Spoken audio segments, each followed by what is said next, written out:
Thank you very much. First of all, I'm not sure that I will do it in 10 minutes, so but I'm going to do my best. It is also not my intention too much to talk about Brexit. Mr. Andrews, you said more about Europe, and you said in your introduction, Mr. Andrews, we are here in a country, Germany, who is like Kissinger said, too big for Europe and too small for the world. I have a little bit another opinion about that. I'm more of the opinion of Paul-Henri Spaak, one of the founding fathers of the Union, who said, in Europe there are only small countries.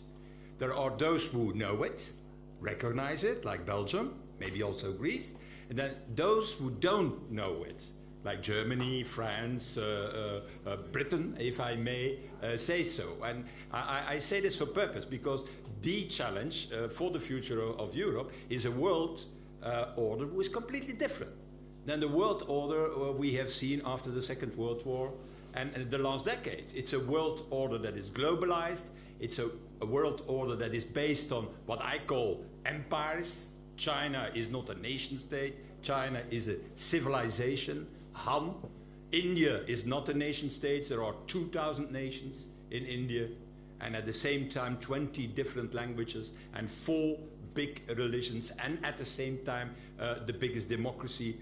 The same is true for the US, the same is true for the Russian Federation. The world of today is not longer a bunch, I should say, of nation states. It is empires, and I hope that it become empires of the good and not empires of the bad, and that we also can go further with the European Union in a way that this European Union can play its role, defend its standards, defend its interests, because only together on the European level we can defend our interests and defend our standards. And in that respect, there are in fact 2 main events that have happened the last years.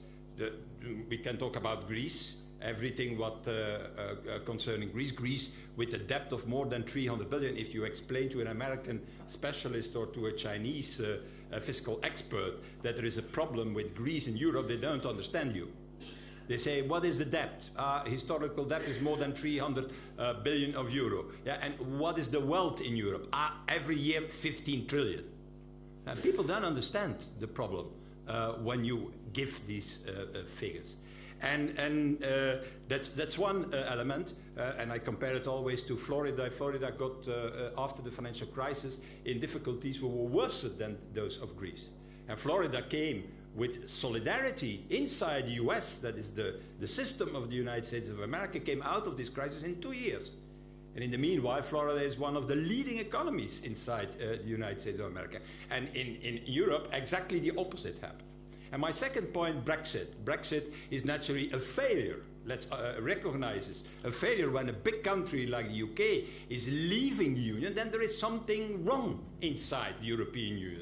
Maybe it's a completely stupid idea what the Brits are doing, and I think it's stupid. And it's in any way a lose-lose situation. Nobody will win in the Brexit.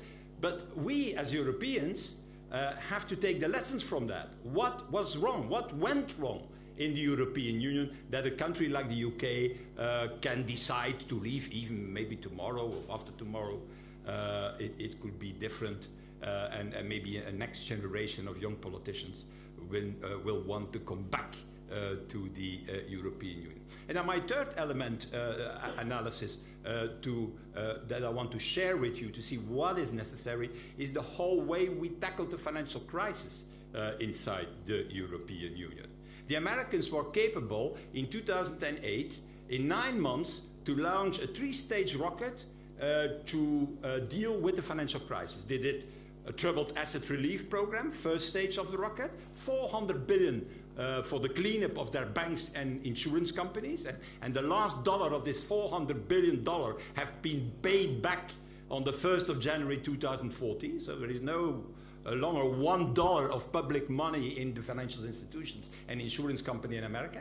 They did the second stage of their rocket, was simply an investment program of $900 billion covering the period 2009-2019. And the third stage of the rocket was the quantitative easing for a staggering 1.2 trillion euro. And all this in 9 months decided with a Republican administration followed by the Obama administration in 9 months' time. And then you have to compare that the way Europe is dealing with the fallout of the financial crisis. After 9 years, not 9 months, we have still not a full-fledged banking union.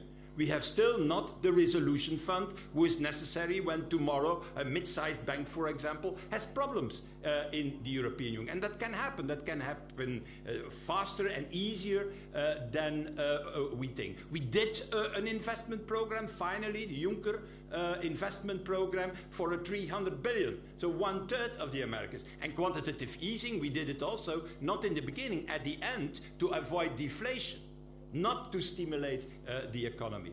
And so my question is, how can it happen? First of all, a tragedy like with Greece that has taken a decade, nearly a decade, to overcome. How is it possible that a big country like the UK wants to leave? Even tomorrow, I hope that there will be a majority to do exactly the opposite again. And how is it possible that after 10 years, after 9 years, we are still not have managed all the consequences of the financial crisis? My point is that there is a political institutional problem in the European Union. This is not a union, ladies and gentlemen.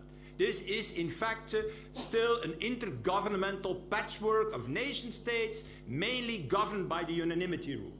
And the unanimity rule makes that, in fact, this union is always acting too little, too late. That's the problem of the European Union. And if we want to be ready for the next financial crisis, we need to fix that, to finish the unanimity rule in the Union, to create, instead of a European Commission, a real European government. We don't need 28 commissioners. We have not even enough competences to give them portfolios, sufficient competence in that portfolios in the European Union. So if tomorrow another country comes in, we will say, what we give this new commissioner as competence? 3, we need a new governance of the Eurozone. It is impossible only with the Stability and Growth Pact and a European Central Bank to govern a monetary union, a single currency. I'm always saying that the state maybe can exist without a currency, using the currency of somebody else, like is happening with the dollar, even some countries with euro. But the opposite is not true. You cannot have a monetary union, a single currency, without a state authority behind. What we don't have a Eurozone budget, we don't have a Minister of Finance, and most importantly, we don't have Euro securities, Euro assets, who can be used also in our international trade. And then, obviously, a completion of the single market. We're talking here about energy, about capital, not to talk about digital. There is no digital market. If we talk about single market, it's very simple. We have a single market for champagne, chocolates, so Belgium is very pleased with that. Cars, Germany, all this, there is a single market. But for the services and the goods of the future, there is no single market. Digital single market doesn't exist, and it will.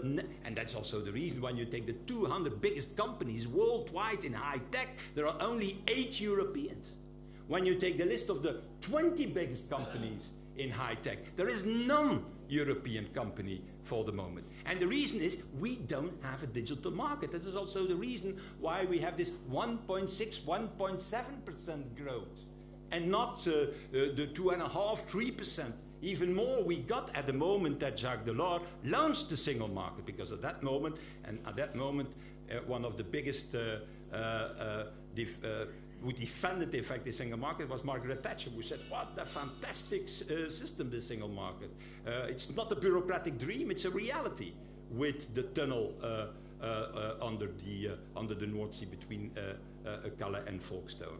Well, this completion of the single market, certainly on digital, is a priority. And there is only one way, I have 18 seconds to tell you that, it is only one way to do it, that is to create one regulator on the European level, like we got in the past with the GSM standards. That was a European standard, and at that moment we got Ericsson, Nokia, we were leading that business. Today, because we don't have a European regulator, we are still lacking behind, and it will only change when this completion of this European digital market is fulfilled. Thank you very much for your attention. Thank you.